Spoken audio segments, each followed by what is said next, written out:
ஜனவரி மாதம் 9ஆம் தேதி திருக்காட்சி பெருவிழாவுக்கு பின்வரும் வெள்ளிக்கிழமை. புனித லூக்கா எழுதிய நற்செய்தியிலிருந்து வாசகம். அதிகாரம் 5, இறை வார்த்தைகள் 12 முதல் 16 முடிய.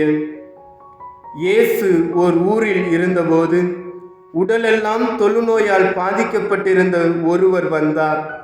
அவர் இயேசுவை கண்டு அவர் காலில் விழுந்து, ஆண்டவரே, நீர் விரும்பினால் எனது நோயை உம்மால் நீக்க முடியும் என்று மன்றாடினார். இயேசு கையை நீட்டி அவரை தொட்டு, நான் விரும்புகிறேன், உமது நோய் நீங்குக என்றார். உடனே தொழுநோய் அவரை விட்டு நீங்கிற்று.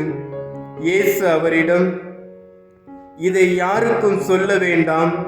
நீர் போய் உம்மை குருவிடம் காட்டி நோய் நீங்கியதற்காக மோசே கட்டளையிட்டுள்ள காணிக்கையை செலுத்தும்.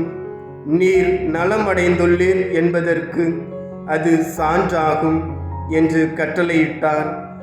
ஆயினும் இயேசுவை பற்றிய செய்தி இன்னும் மிகுதியாக பரவிற்று. அவரது சொல்லை கேட்கவும் தங்கள் நோய்கள் நீங்கி நலம் பெறவும் பெருந்திரளான மக்கள் அவரிடம் கூடி வந்து கொண்டிருந்தார்கள்.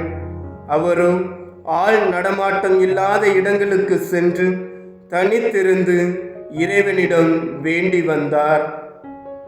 ஆண்டவரின் அருள்வாக்கு. கிறிஸ்துவே உமக்கு புகழ்.